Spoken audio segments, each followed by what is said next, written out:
Salam la famille, voici la troisième et dernière partie de la conférence du Dr Zakir Naik, tenue le 20 juillet 2025 à Jakarta, en Indonésie. Dans cette conclusion puissante, il a présenté les derniers points de son plan d'action en 21 étapes, destiné à réveiller la conscience de la Oumma face à ce qui se joue en Palestine. Pas de discours émotionnel creux, pas de slogans, des recommandations concrètes, précises et profondément enracinées dans le Coran et la Sunna. Ce n'est pas un simple discours, c'est un appel direct à chacun d'entre nous. Écoutez jusqu'au bout. Rappelez-vous de vous abonner à la chaîne afin d'atteindre les 200 000 abonnés. En islam, en ce qui concerne le troisième pilier, il est en outre obligatoire pour chaque musulman de donner 2,5% de sa richesse excédentaire supérieure à 85 grammes d'or en aumône chaque année lunaire. Ceci est la zakat fard. C'est le minimum, pas le maximum. Le minimum. Si vous ne le faites pas, vous commettez un péché. Mais qu'est-ce qui est mieux ? Mieux encore, plus vous donnez, mieux c'est. Alors j'ai dit à mon fils, lorsqu'il a commencé à faire des affaires, il y a environ 3 ans, en 2022, je lui ai dit, quand tu fais des affaires, tu dois faire d'Allah ton associé. Il a dit, oui Abba, je vais faire. Maintenant, lorsque tu fais d'Allah ton associé, tu ne peux pas en faire un petit associé, n'est-ce pas? Tu dois en faire le principal associé. Donc, lorsque tu fais des affaires, au minimum 51% de ton bénéfice doit être donné dans la voie d'Allah. Allah. Combien? 51, pas un farda. N'allez pas dire au Dr Zakir Naik que vous donnez fard. Je te le dis, Mustapha. Mais plus vous donnez, mieux c'est. Et quand je dis ça à certains, oh 51, j'ai dit, d'accord, commence par 10% en plus de la zakat, faisons 20%. Je dis à mon équipe à Mumbai, mashallah, que nous avions 500 personnes travaillant à temps plein. Même si le salaire était de RS 10 000 roupies indiennes multipliées par environ 200. Donc 10 000 multiplié par 200 donne 200 000. 2 millions.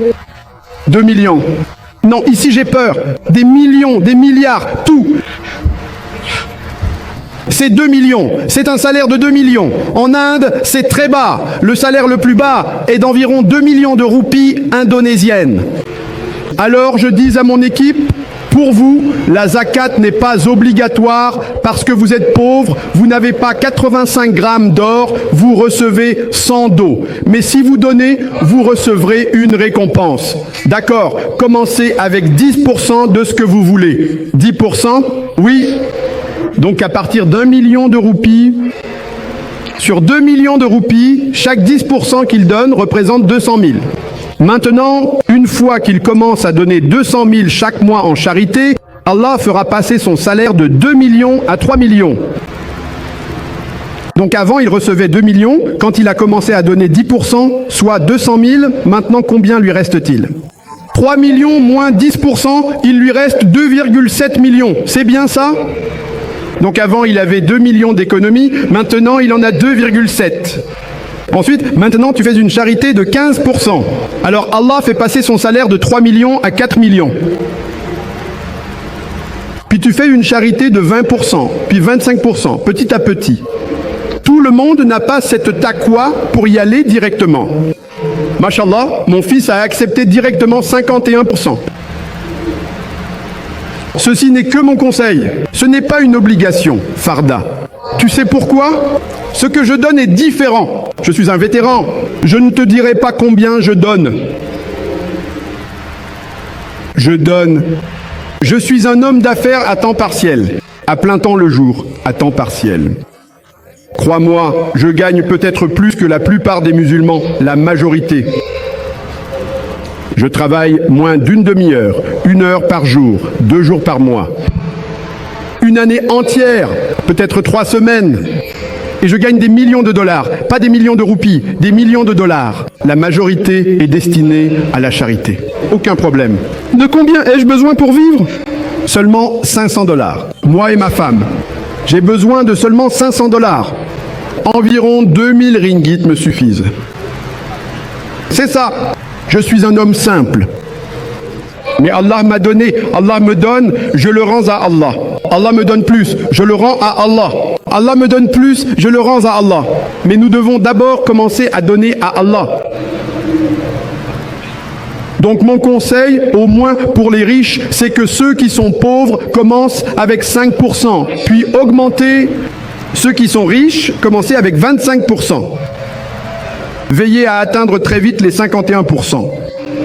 Allah dit dans le Coran, dans la sourate Baqara, chapitre 2, verset 261, « Si vous donnez un grain dans le sentier d'Allah, Allah vous donnera 7 années, chaque année contenant 100 grains. » Cela signifie que votre grain deviendra 700 grains. Si un grain devient 700 grains, quel est le pourcentage de rendement ?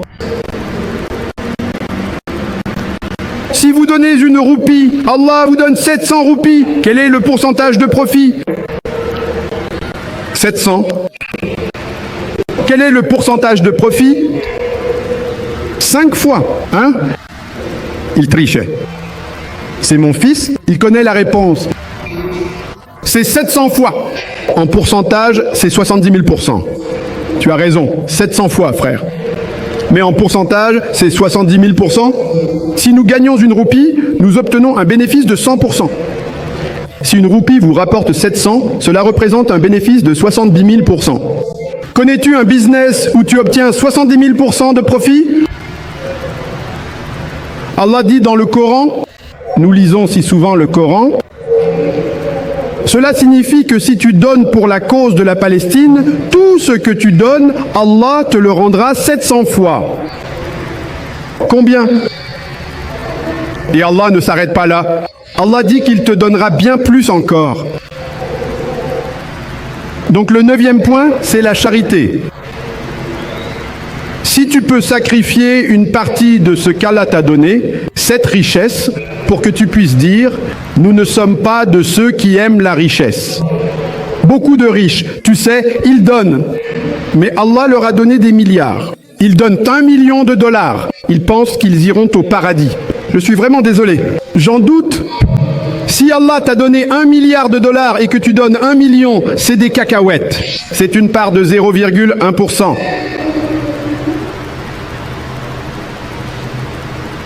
Allah t'a béni. Donc ils ont une fausse...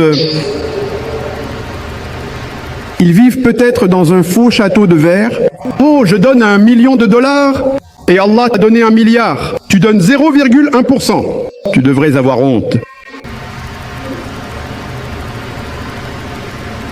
Le 9e point, c'est la charité pour la cause palestinienne, afin que tu prépares ton chemin vers le paradis. Le 10e point. Le 10e point, et c'est un aspect crucial, c'est que lorsque vous vous impliquez activement dans l'un des points précédemment mentionnés, s'il vous plaît, soyez extrêmement prudents et vigilants. Veillez absolument à ne pas arrêter ou négliger vos autres activités essentielles. Pendant que vous soutenez la cause palestinienne, faites attention à ne pas délaisser vos autres activités. Par exemple, maintenant vous êtes une personne riche. Vous pouvez gagner des millions de dollars. Chaque année, vous donnez $100 000 en charité. Peut-être la zakat, qui est votre obligation, et vous donnez $40 000 à un hôpital pour offrir des soins gratuits aux personnes pauvres. Et peut-être qu'avec vos $40 000, vous sauvez la vie d'environ 500 personnes. Supposons $100 000 de charité, dont $40 000 à un hôpital où, grâce à votre argent, la vie de 500 personnes est sauvée. Vous donnez $40 000 à un pays africain pour la nourriture. Avec ces $40 000, vous sauvez peut-être la vie de 1000 personnes pendant toute l'année, ou peut-être plus. Peut-être 2000, 3000. Vous savez, là-bas, avec 2 ou 3 $ par mois, vous pouvez sauver une vie humaine. Donc, en un an, avec $40 000, vous pouvez facilement sauver plus de 1000 vies. Et peut-être que les $20 000 restants, vous les donnez à l'école ou à autre chose, ce qui est moins important. Maintenant, quand vous entendez parler de la Palestine, que faites-vous ? Vous arrêtez de donner à l'hôpital, vous arrêtez d'envoyer en Afrique et vous donnez la totalité des 100 000 dollars à la Palestine. Allez-vous obtenir une partie de 100 000 dollars et votre zakat, n'est-ce pas? Vous arrêtez de donner à l'hôpital. Vous arrêtez de donner aux pauvres qui meurent de faim et vous donnez tout l'argent à la Palestine. Oh, je soutiens la Palestine. Avez-vous compris? Vous n'avez rien fait de plus. Vous donniez déjà 100 000 dollars, qui est votre zakat. Maintenant, ce que vous faites en arrêtant de donner à l'hôpital, c'est que les 500 personnes à l'hôpital vont mourir. Vous arrêtez de donner 40 000 dollars à l'Afrique, 1000 personnes meurent. Et avec votre argent, avec vos 100 000 dollars, pensez-vous sauver des vies en Palestine? Donc malheureusement, les gens ne comprennent pas. Allah vous teste. Si vous donnez 100 000 zakat chaque année, ce qui constitue votre farde, soit 2,5% de votre épargne, si vous les consacrez simplement à la cause palestinienne, vous ne faites aucun bien. Vous ne vous faites aucun bien. Vous dites « Oh, j'ai vu la vidéo, j'ai pleuré !» Masha'Allah. Combien de charité? J'ai donné 100 000. Combien as-tu donné la dernière fois? 100 000. Qu'est-ce que c'est que ces larmes? Des larmes de crocodile, n'est-ce pas? Allah t'a donné des millions de dollars, n'est-ce pas?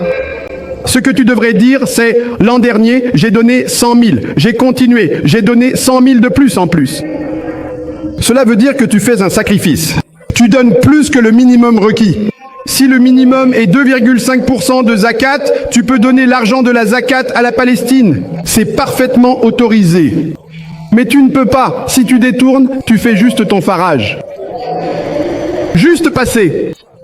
Tu ne peux pas dire « J'ai été ému et des larmes ont commencé à couler, alors j'ai donné 100 000 dollars. » C'est une blague. Tu es encore un musulman du plus bas niveau. Aucun bénéfice. Tu comprends? Donc tu détournes un point très important. S'il te plaît, donne plus d'argent. Si tu donnes plus d'argent, c'est mieux. Si j'ai promis à Allah, je vais donner 51% chaque année et ensuite je le détourne là-bas, quel est le bénéfice?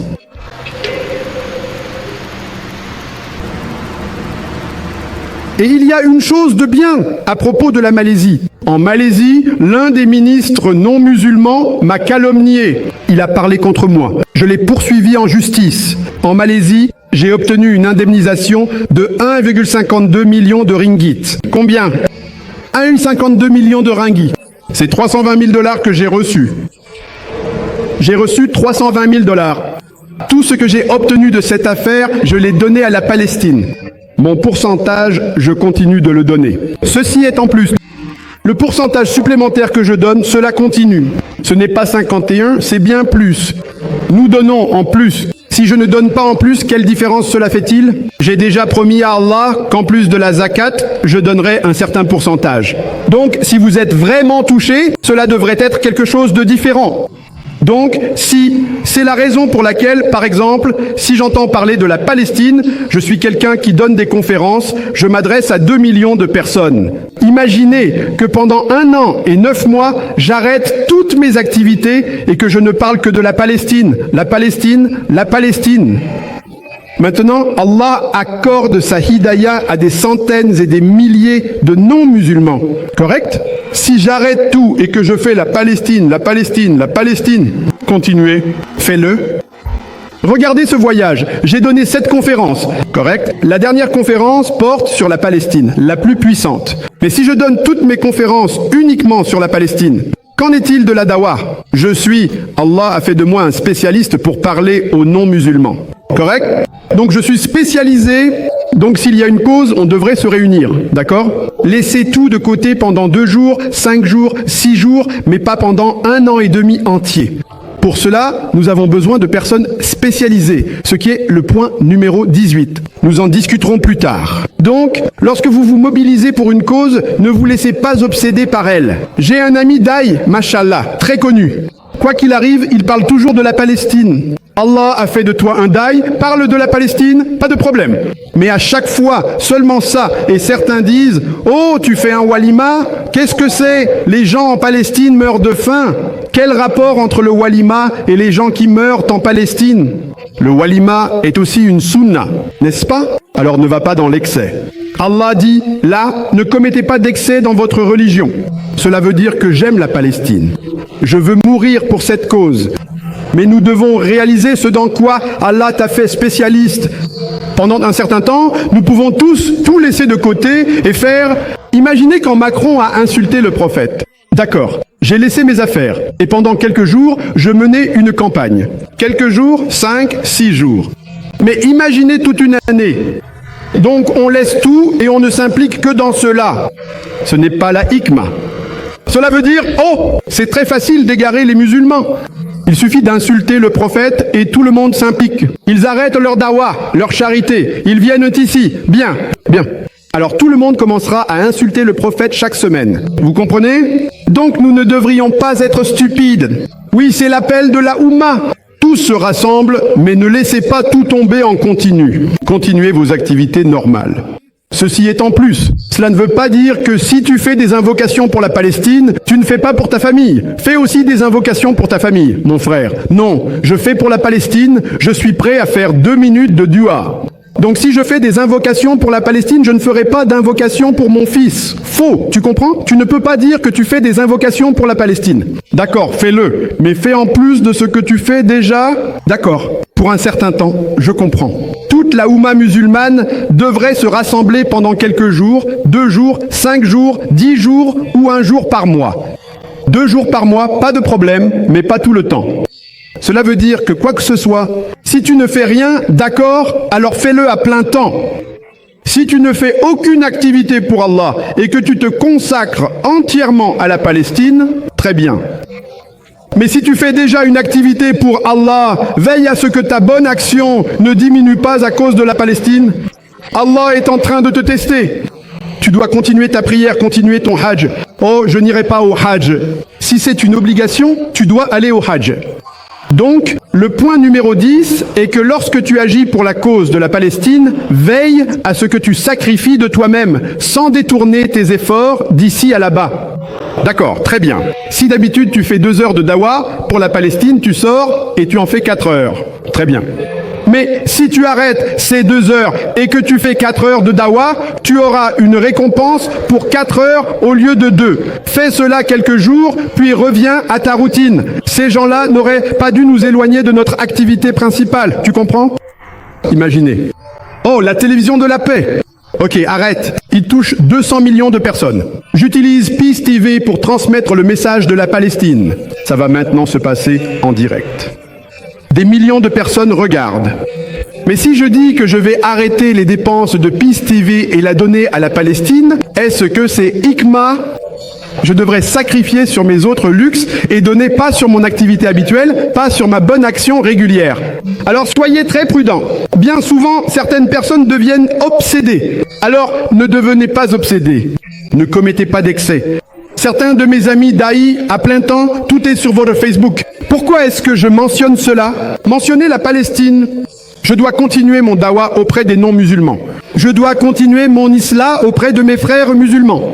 C'est ma spécialité. Je vais aussi me battre pour la Palestine et aussi me lever pour la Palestine. Mais n'attendez pas que chaque conférence que je donne soit sur la Palestine. Vous comprenez? Alors s'il vous plaît, ne devenez pas obsédés. Ne commettez pas d'excès dans votre religion. Donc le point numéro 10, c'est d'être équilibré. Et pour cela, le point numéro 18 apporte une solution. Nous y reviendrons plus tard. Ces 10 premiers points peuvent être suivis par tout musulman, qu'ils vivent en Indonésie, en Amérique, au Royaume-Uni, en Malaisie, en Inde, au Pakistan, en Arabie Saoudite, au Qatar, quel que soit le pays dans lequel il vit, qu'il soit riche ou pauvre, roi ou indigent, noir ou blanc, jaune ou brun, homme ou femme, aucune excuse. Cela dépend de la capacité qu'Allah vous a donnée. Allah vous jugera. Donc ces 10 points sont indispensables pour chaque musulman afin de se sauver lui-même.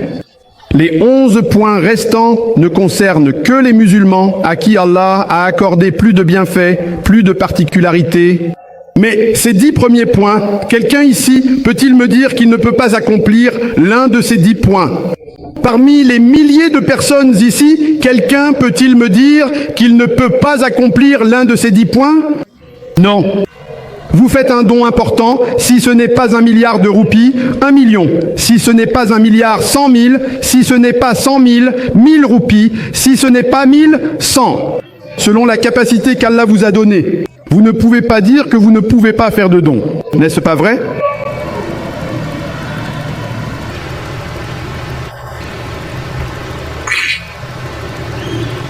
Point numéro 11. Selon la capacité supplémentaire qu'Allah vous a donnée, vous devez utiliser cette capacité pour aider la cause de la Palestine. Par exemple, si Allah a fait de vous un orateur, une personne qui s'exprime bien, d'accord? Dans vos discours, parlez de la Palestine. Si Allah a fait de vous un bon écrivain, habile avec la plume, écrivez des articles en faveur de Gaza contre Israël. Si Allah a fait de vous un journaliste, veillez à écrire des articles en faveur de Gaza. Si Allah a fait de vous un auteur, écrivez des livres. Si Allah a fait de vous un médecin, parlez-en à vos patients.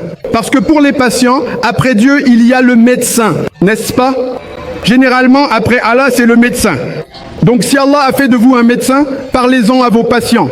Ainsi, selon la capacité qu'Allah vous a donnée, utilisez cette capacité. Et Allah a donné à chaque être humain une capacité ou une autre. Vous le savez peut-être ou peut-être pas.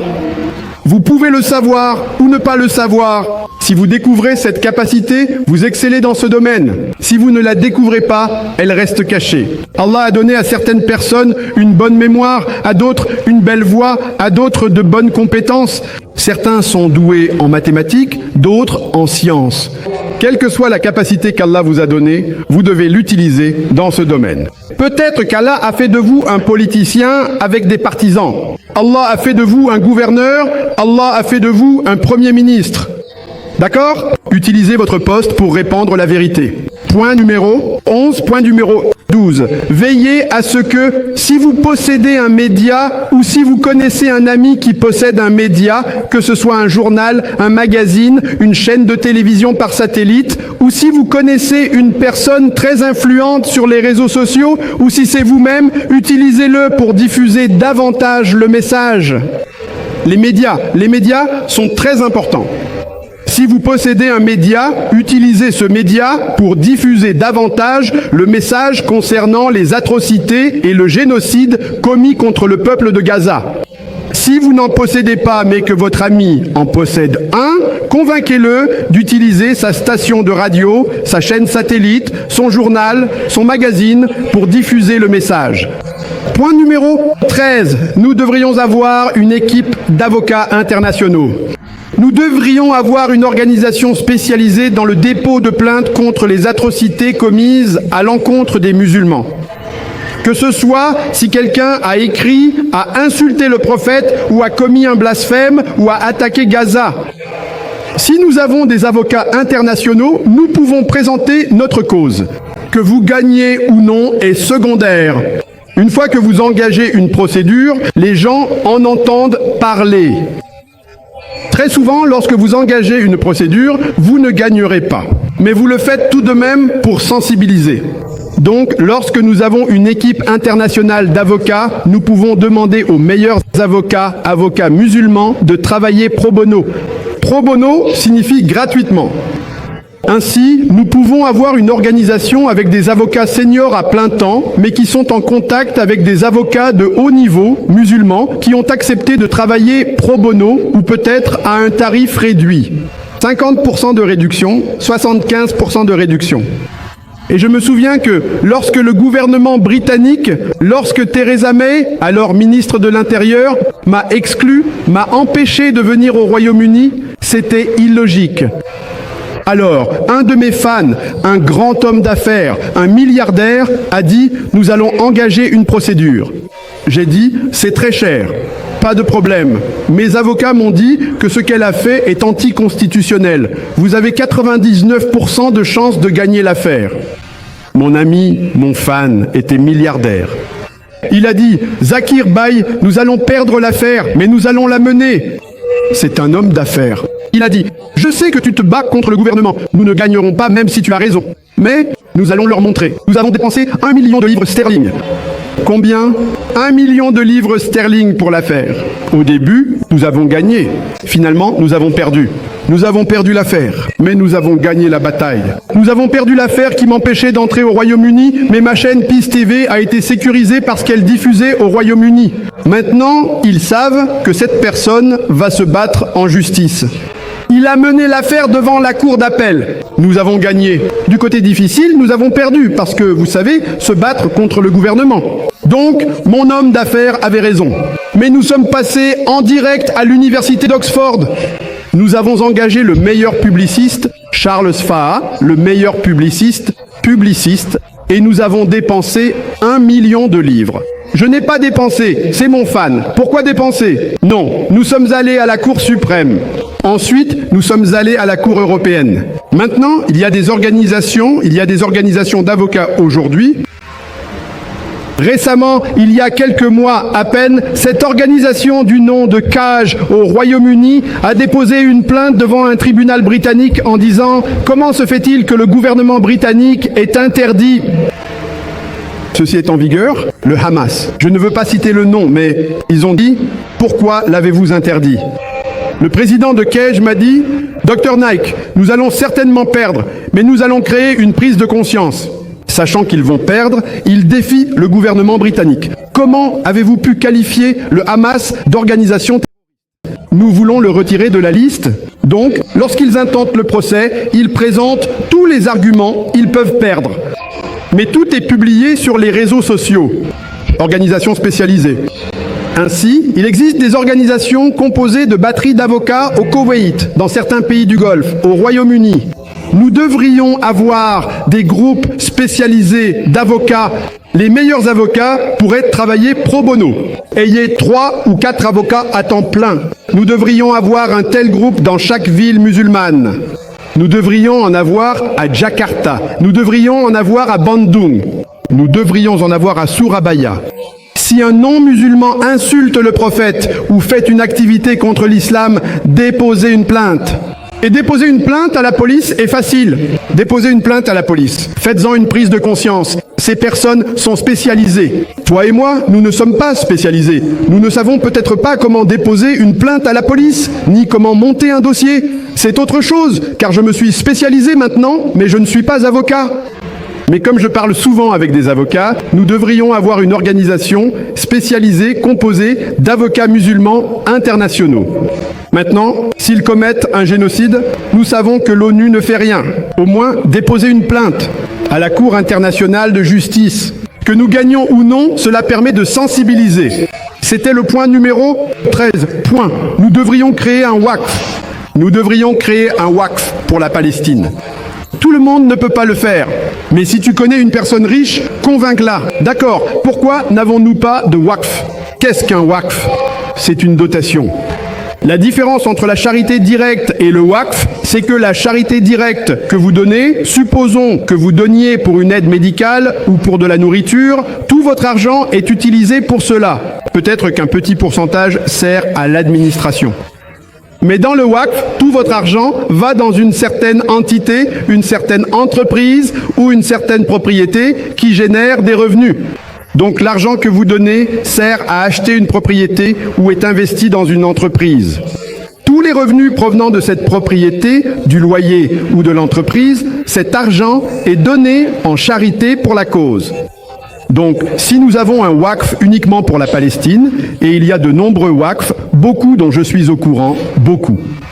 Mais même nous, nous avons lancé un WAQF, mais je ne veux pas faire partie du conseil d'administration. Cela causerait plus de tort que de bien.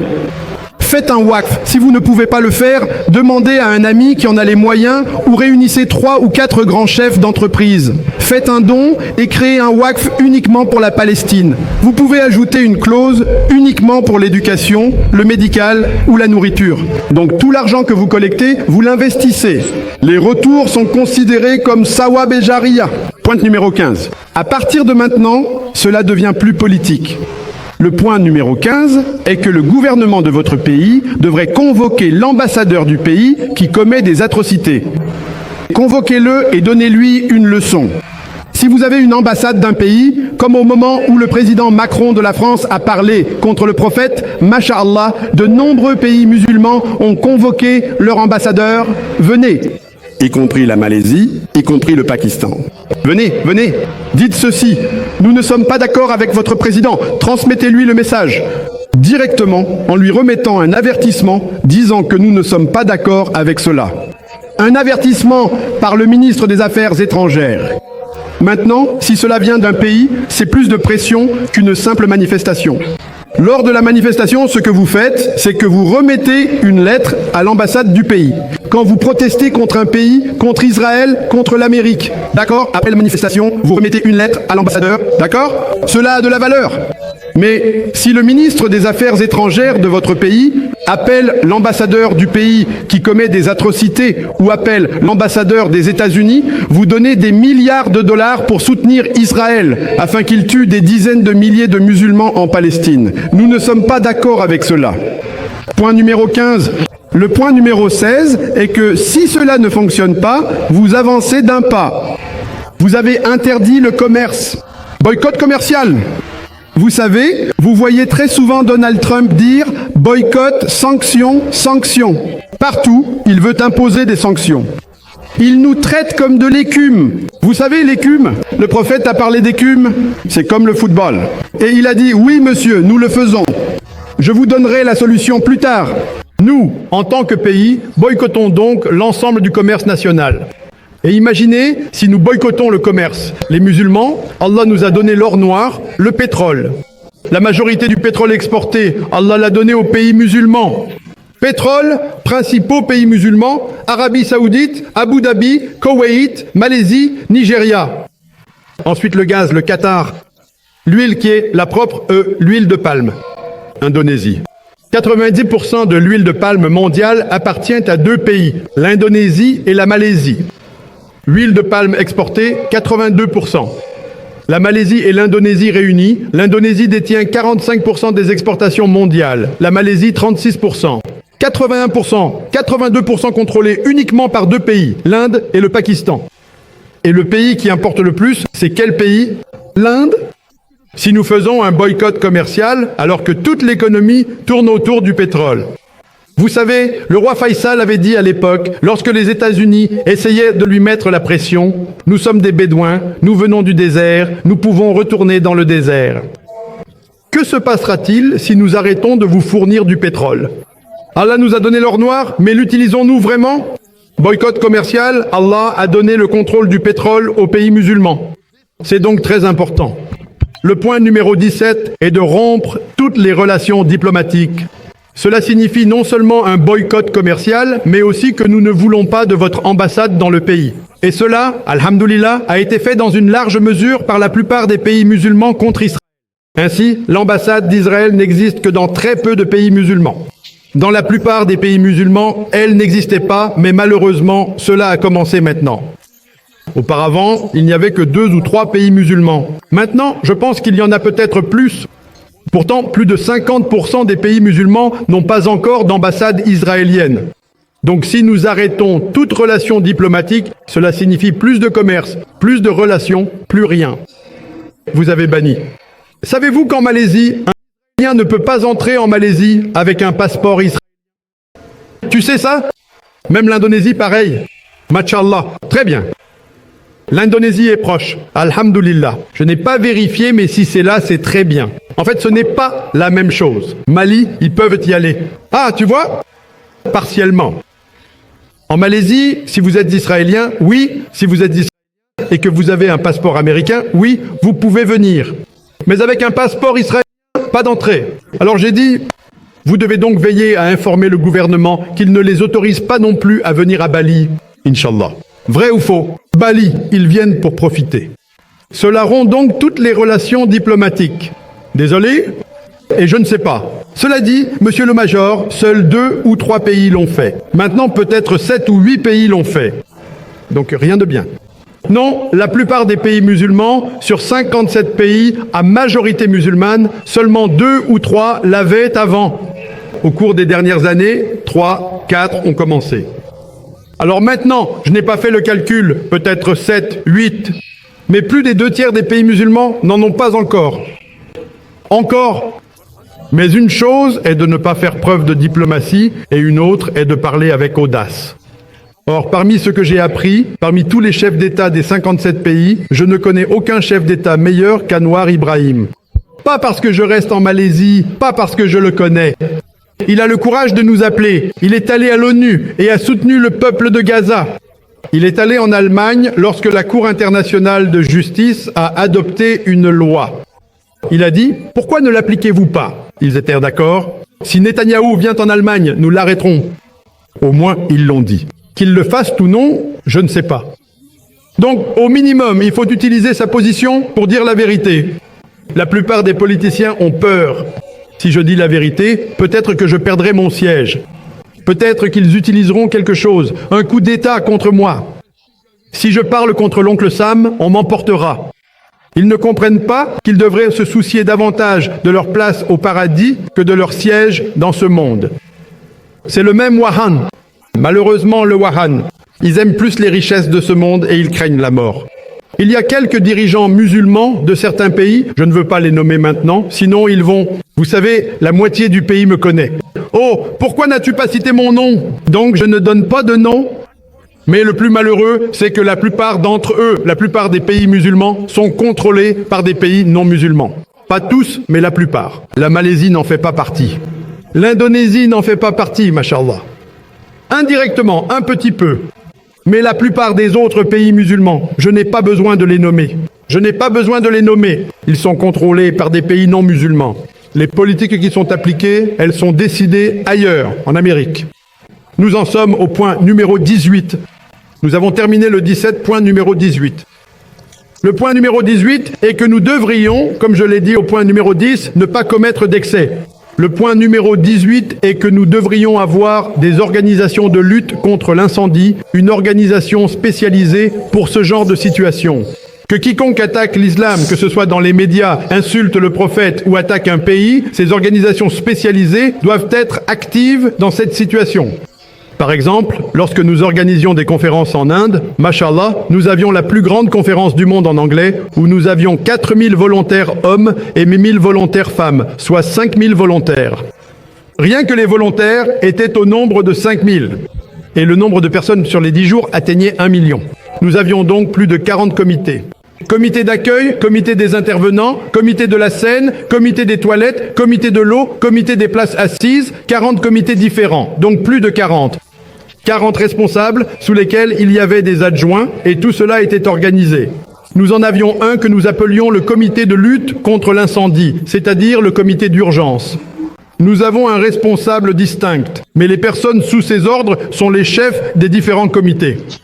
Ainsi, ce comité de lutte contre l'incendie doit s'activer et collaborer avec les autres groupes. La principale mission de ce comité est la suivante. Nous sommes là si quelqu'un attaque l'islam, insulte notre prophète, commet un blasphème, attaque un pays musulman. Alors, nous nous mobilisons. Ensuite, ils organisent la manifestation. Ils rassemblent les personnes qui ont de l'influence, les influenceurs. Ils organisent la collecte de dons à envoyer là-bas. Nous pouvons donc avoir un comité spécialisé pour la Palestine, car c'est une situation qui perdure. Nous avons, mashallah, dans notre Oumma, des organisations uniquement dédiées à la cause palestinienne. Nous avons cela. Mais nous devrions avoir un comité spécial uniquement pour les situations d'urgence, afin que tout le monde ne doive pas quitter ses fonctions. Point numéro 10. Ils ne doivent pas quitter leur routine pour venir ici. Cela signifie donc qu'ils détournent les gens. De la mousse comme de l'écume. Très bien. Insulter le prophète et tout le monde abandonne l'islam, abandonne tout. Les œuvres caritatives s'arrêtent, consacrées à cette cause. Ils arrêtent la dawa, ils viennent ici. C'est une perte pour la Oumma musulmane. Ainsi, ce comité spécialisé est entièrement dédié à ces activités. Donc, si vous avez un comité pour la Palestine ou pour le Waqf de Palestine, c'est différent. Ceux-ci sont actifs pour organiser des manifestations, de la sensibilisation sur les réseaux sociaux. Ils devraient avoir des cyber-troopers, leurs propres avocats. Pas beaucoup, 2 ou 3. Ensuite, ils contactent l'avocat spécialisé. Ainsi, une telle organisation regroupe différentes personnes afin qu'elles puissent influencer l'ensemble de la Oumma musulmane pour qu'elle s'active, afin que la Oumma musulmane puisse accomplir son travail spécialisé. Un daï continue sa dawa, il consacre 5 jours. Une autre personne était ministre, il continue son travail, il consacre 4 ou 5 jours. Donc lors des manifestations, tout le monde se rassemble, mais ils ne quittent pas leur activité principale pour s'y consacrer toute l'année. Vous comprenez ? Donc le point numéro 18 concerne les organisations spécialisées dans la gestion de crise. Si c'est une conférence sur la Palestine, nous devrions avoir une organisation uniquement dédiée à la Palestine. Et ces organisations, à temps plein, devraient se consacrer uniquement à la Palestine. Ils peuvent se joindre à d'autres causes de temps en temps, mais leur travail principal reste la Palestine. De la même manière, nous devrions avoir des organisations qui s'occupent de la gestion de crise en général, que ce soit pour des insultes envers le prophète ou pour des blasphèmes contre l'islam. Quand cela existe, cela aide les autres à poursuivre leur bon travail pour l'islam. Le rôle de ces personnes est de tenir les gens informés et connectés à l'actualité afin de maintenir l'élan. Point numéro 19.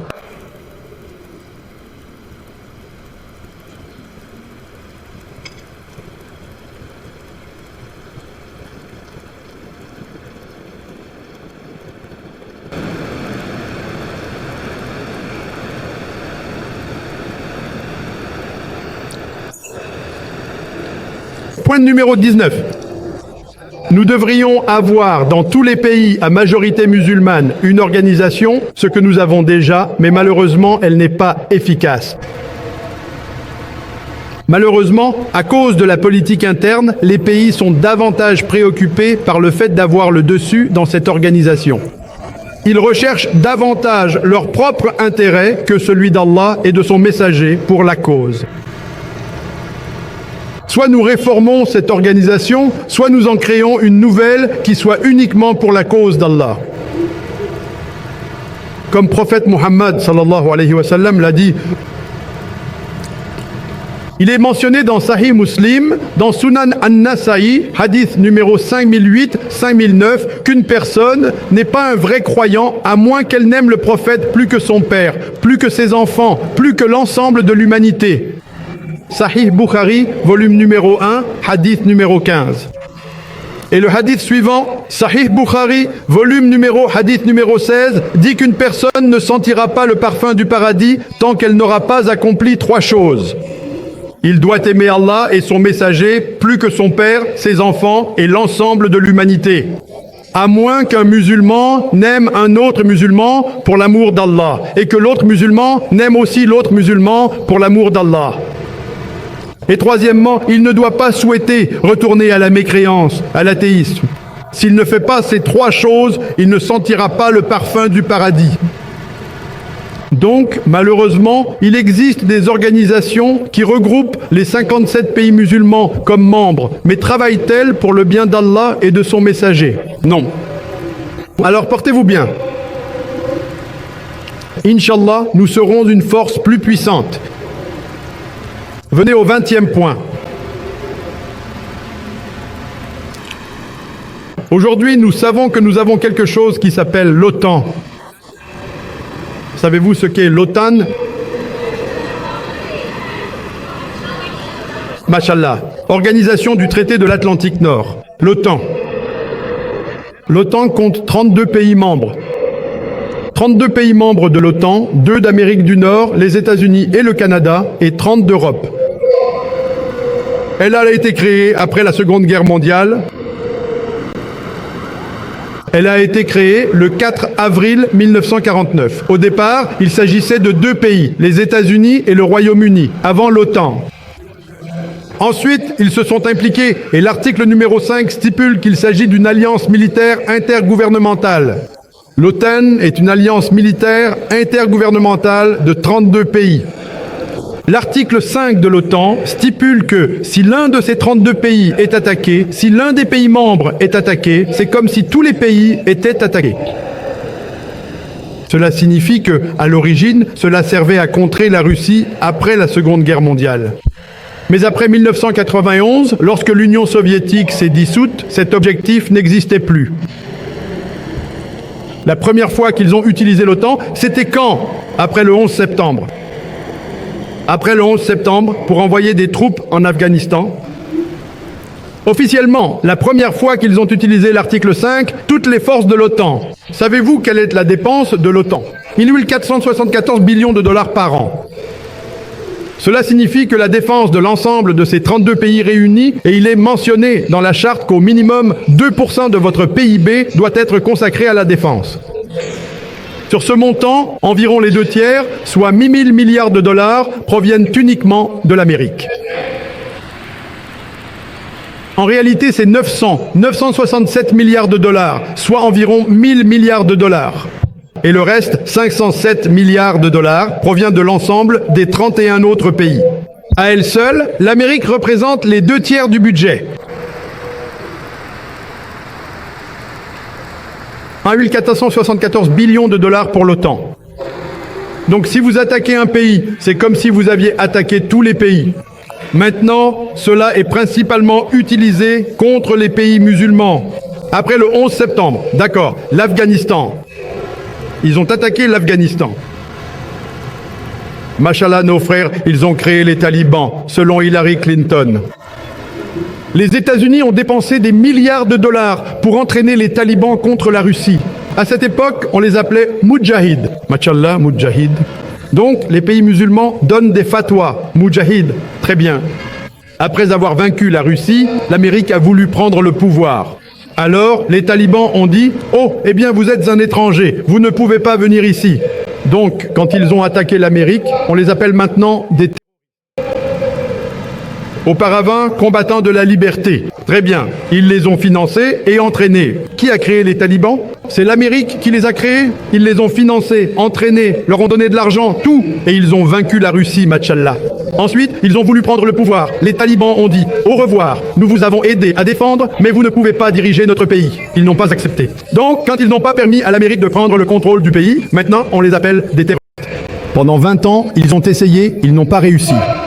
L'Amérique a dépensé plus d'1 trillion de dollars américains en Afghanistan. Mais les talibans, machallah, ils se sont battus avec une détermination incroyable et ont réussi à faire sortir les forces américaines du pays. Imaginez, le pays le plus puissant du monde attaquant l'un des pays les plus faibles avec des bombes à fragmentation. Vous savez ce qu'est une bombe à fragmentation? Cela signifie que la bombe se divise en plusieurs bombes. Maintenant, ils envoient des bombes anti-bunker, des bombes perforantes. D'abord, c'était la bombe fragmentation. Et les pays musulmans ont d'abord donné une fatwa, bien combattue, Moudjahid. Maintenant, ils disent terroriste. Le même pays. Pourquoi? Donc nous sommes comme de l'écume. Le hadith d'Allah, le hadith du messager d'Allah. Muhammad, sallallahu alayhi wa sallam, l'a dit. Nous sommes comme de l'écume. L'Amérique dit, appelez-les Moudjahid, Moudjahid, vous irez au paradis. Appelez-les les mêmes personnes, les mêmes talibans. Une fois qu'on les appelle Moudjahidines, on les appelle terroristes. Qu'arrive-t-il à la Oumma musulmane? Si vous combattez la Russie, vous êtes un Moudjahid. Si vous combattez l'Amérique, vous êtes un terroriste. Qui contrôle? Qui dicte? Oncle Sam. Nous sommes comme de l'écume. Nous sommes comme de l'écume, poussée ici et là. Football, coup de pied ici et là. Ce qui se passe? Donc, mon point numéro 20 est que nous devrions avoir une MCTO, l'Organisation du traité des pays musulmans. Une alliance militaire des pays musulmans. Tous les pays musulmans, le Pakistan, la Turquie, l'Égypte. Pourquoi je dis cela? Parce que ce sont, je vais du haut vers le bas. Le pays ayant la plus grande puissance militaire parmi les musulmans est le Pakistan. Ensuite vient la Turquie, puis l'Égypte. Machallah, l'Indonésie aussi et le Nigeria. Ayez une alliance par traité. Si vous attaquez l'un de nos 57 pays, c'est comme si vous aviez attaqué les 57 pays. Quel est le problème? Maintenant, ils vont dire que Zakir est un terroriste. Quand il crée l'OTAN, c'est pour la sécurité.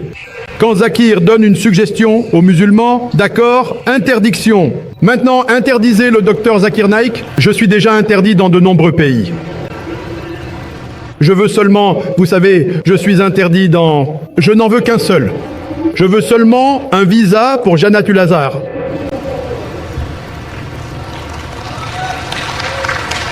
J'ai dû quitter mon pays, l'Inde, parce que je faisais du dawa. Les non-musulmans m'aiment. Maintenant, parce que les non-musulmans m'aiment, les politiciens ne m'aimaient pas. Oh, les hindous font l'éloge du docteur Zakir, maintenant appelez-le terroriste. Ils m'ont traité de terroriste. J'ai dû faire la hijra. J'ai fait la hijra en Malaisie, plus près de l'Indonésie. Maintenant, quand je parle de MCTO, oh, Zakir. Donc nous sommes préparés. Nous voulons seulement qu'Allah accepte notre travail. Maintenant, quand je suis allé en Malaisie, mes activités ont augmenté. Je fais plus de dawah en Inde à travers la Malaisie, sur les réseaux sociaux. Ils ont bloqué mon YouTube. Ils bloquent tout. Nous continuons.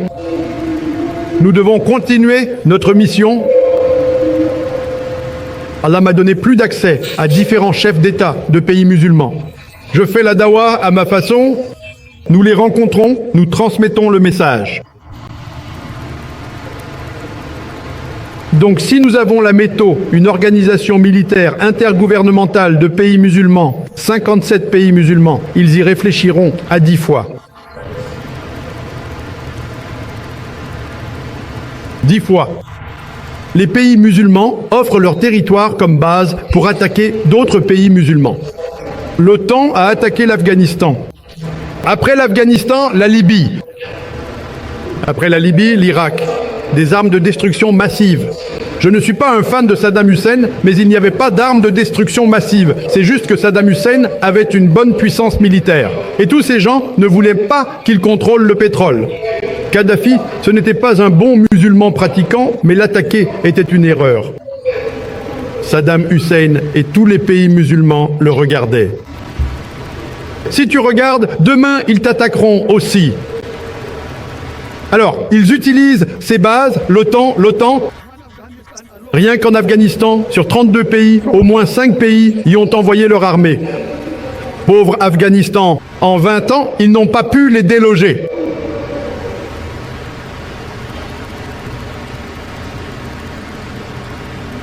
Donc, nous ne devrions pas être comme de l'écume, ballottés ici et là.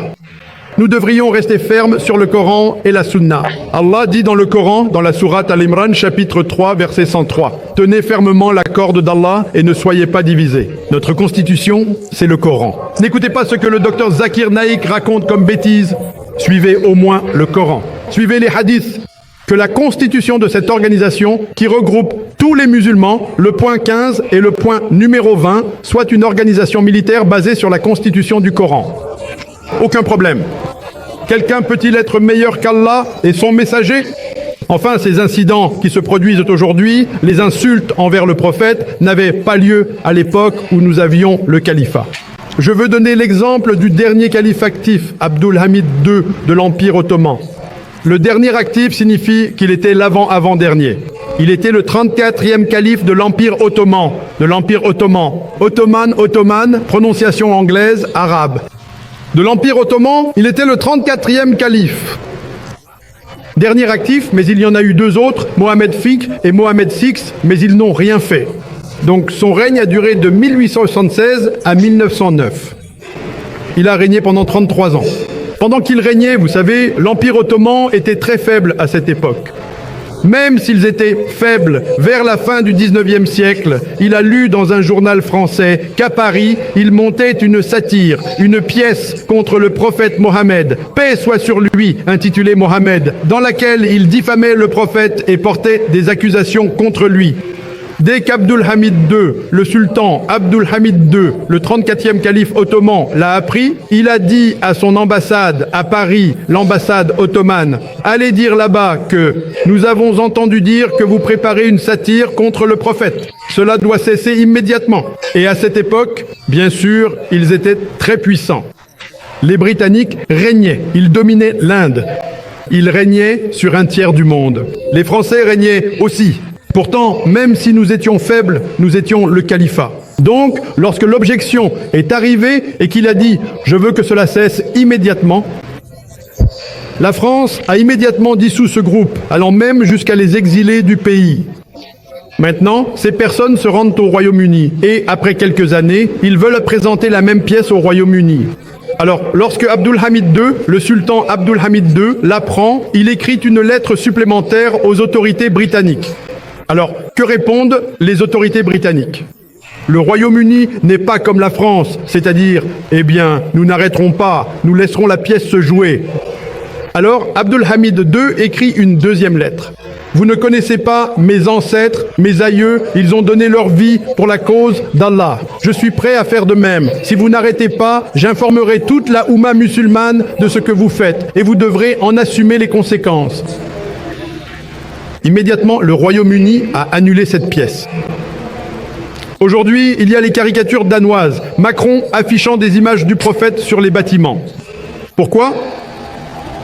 Nous sommes sans chef. Nous sommes sans chef. Notre bien-aimé prophète, que la paix soit sur lui, après son départ, a laissé derrière lui les Khulafar Rashidoun, les 4 califes bien guidés. Hazrat Abou Bakr, Hazrat Omar, Hazrat Ousmane, Hazrat Ali. Ils sont connus comme les califes bien guidés. Alors nous sommes le califat.